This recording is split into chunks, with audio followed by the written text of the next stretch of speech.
Hi. About 2 weeks ago, we embarked on an interesting project to create a mini village for cockroaches.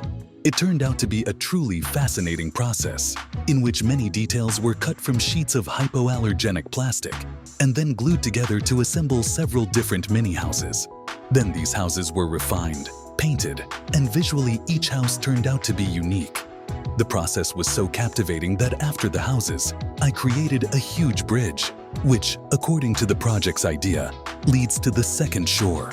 On the first shore is the village, and on the second shore was an empty plot of land, where it was decided to make a mini garden with various exotic and unusual plants.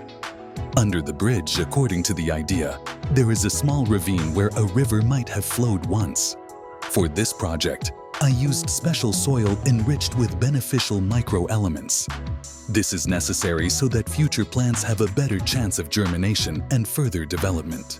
When I settled the colony of Turkmen cockroaches, judging by their behavior, they liked the new terrarium, which had more space for them to roam and many different decorated shelters.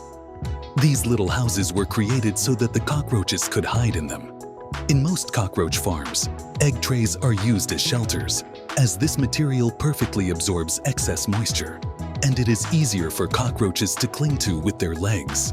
Therefore, I placed small parts of egg trays in each house for the insects' greater comfort.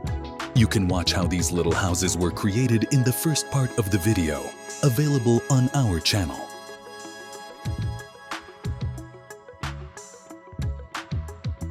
Well, after 2 weeks, when the cockroaches have already settled in their new habitat, it's time to improve this living diorama.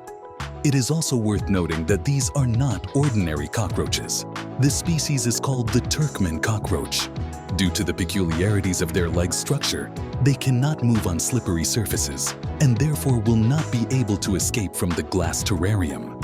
And even if a few cockroaches escape due to some mistake, they will not be able to reproduce in an apartment or your house, as they need a very hot climate and high humidity for reproduction. I don't think you could live in a house where the temperature is around 29 or even 30 degrees, which is the comfortable breeding environment for this type of cockroach.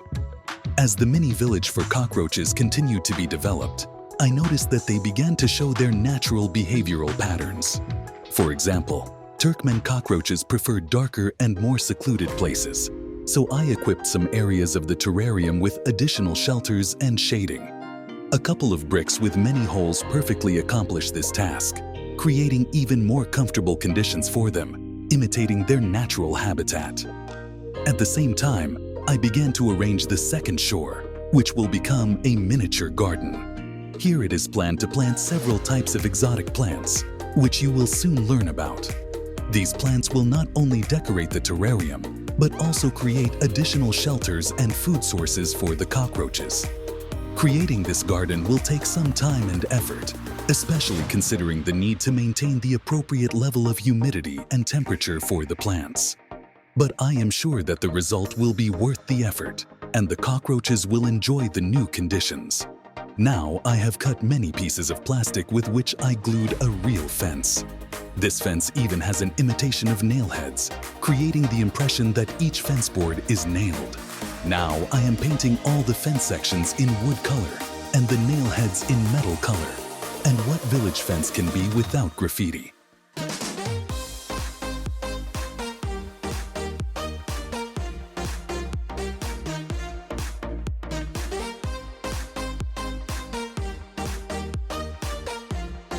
Therefore, I put popular inscriptions on some fence sections. And here's what we will plant in the mini garden for cockroaches. It will be ginger, kiwi, onion, pepper, and even peach. We need to extract the seeds from the vegetables and fruits, and their pulp can be used to feed the cockroaches. Ginger is ready to be planted, as is the onion. By the way, what do you think will sprout first? Write your versions in the comments. In the future, I plan to expand the project by adding new elements and decorations that will make the terrarium even more interesting and diverse. Perhaps we will add small ponds or other landscape elements to create an even more realistic and comfortable environment for our cockroaches.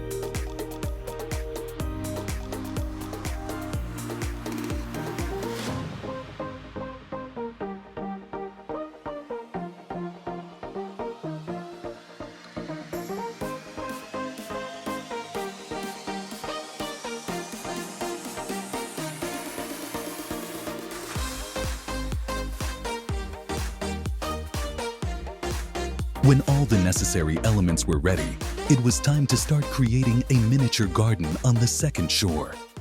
I began by preparing the soil, carefully mixing it with beneficial microelements and moisturizing it to the required level.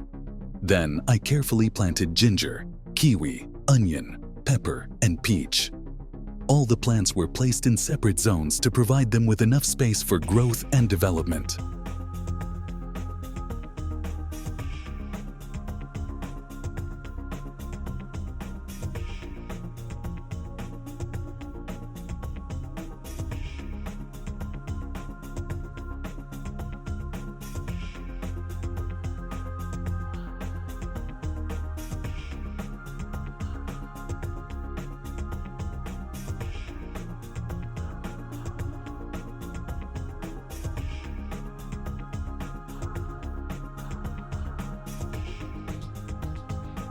Kiwi is planted with part of its pulp as it is a natural nutrient medium for kiwi seeds.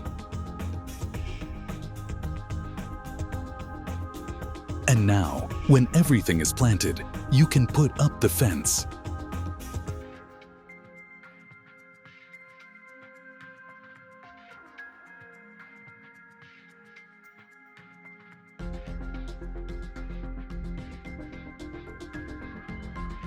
An interesting aspect of working with these cockroaches is their social structure.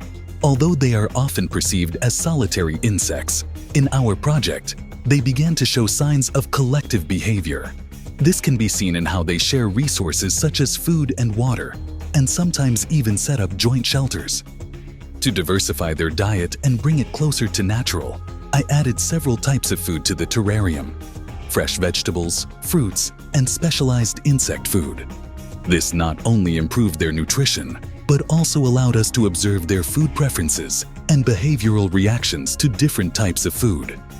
What would you like to add to this mini village? Write your advice. How can we improve it? Or how can we make the village even better? I hope you enjoyed this project. If you did, be sure to like this video. And don't forget to subscribe if you haven't yet in these 10 years. That's all for now. Goodbye, everyone.